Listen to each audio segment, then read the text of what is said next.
తూర్పుగోదావరి జిల్లా బ్రాహ్మణ సేవా ట్రస్ట్ ద్వారా అందిస్తున్న సేవలను విద్యార్థులు సద్వినియోగం చేసుకోవాలని అధ్యక్షుడు దంతుర్తి సత్యప్రసాద్ సూచించారు. ట్రస్ట్ ఆధ్వర్యంలో స్థానిక గోదావరి గట్టునున్న మల్లిగ సత్రంలో జిల్లాలోని బ్రాహ్మణ విద్యార్థులకు ఉపకార వేతనాల పంపిణీ కార్యక్రమం జరిగింది. 100 మందికి 5 లక్షల రూపాయల ఉపకార వేతనాలను ట్రస్ట్ ప్రతినిధులు అందజేశారు. ఈ సందర్భంగా దంతుర్తి సత్యప్రసాద్ మాట్లాడుతూ 2011వ సంవత్సరం నుంచి ప్రతి ఏటా నిరాఘాటంగా ఈ కార్యక్రమాన్ని కొనసాగిస్తున్నామని తెలిపారు. ఇంజనీరింగ్ విద్యార్థులకు 5,000, డిగ్రీ, ఇంటర్, డిప్లొమా విద్యార్థులకు 4,000 రూపాయల చొప్పున స్కాలర్షిప్స్ అందజేస్తున్నట్టు వివరించారు. ఇప్పుడు ఉపకార వేతనాలు పొందిన విద్యార్థులు ఉద్యోగాలు సాధించి ఆర్థికంగా స్థిరపడిన తర్వాత బ్రాహ్మణ పేద విద్యార్థులకు ఆర్థిక సాయం అందించాలని పిలుపునిచ్చారు. నేడు సమాజంలో తల్లిదండ్రులు తమ పిల్లలను చాలా సాంప్రదాయబద్ధంగా పెంచాలని కోరారు. ఇంటర్ క్యాస్ట్ వివాహాలు ఇటీవల కాలంలో అధికమయ్యాయని, ఇది భవిష్యత్తు కాలంలో చాలా ప్రమాదానికి దారితీస్తుందని ఆందోళన వ్యక్తం చేశారు.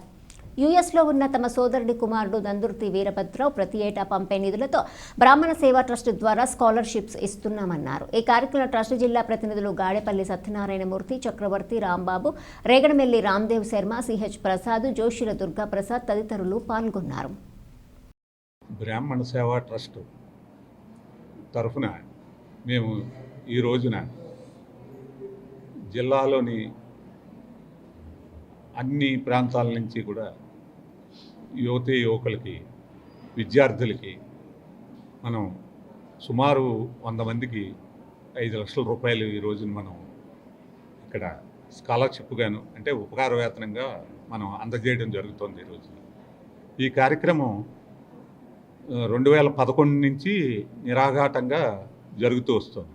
ఇంజనీరింగ్ స్టూడెంట్స్కి 5,000 రూపాయలు, ఈ డిగ్రీ, ఇంటర్మీడియట్, డిప్లొమా చదివే వాళ్ళకి 4,000 రూపాయలు చొప్పున ఇవ్వడం జరుగుతుందండి.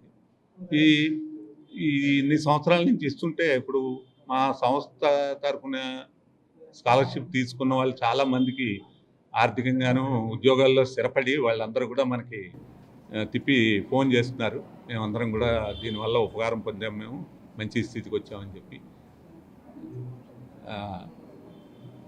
అది ఇలాగే ఇది ముందు కూడా దీన్ని మేము ఇలాగే కంటిన్యూ చేస్తాం.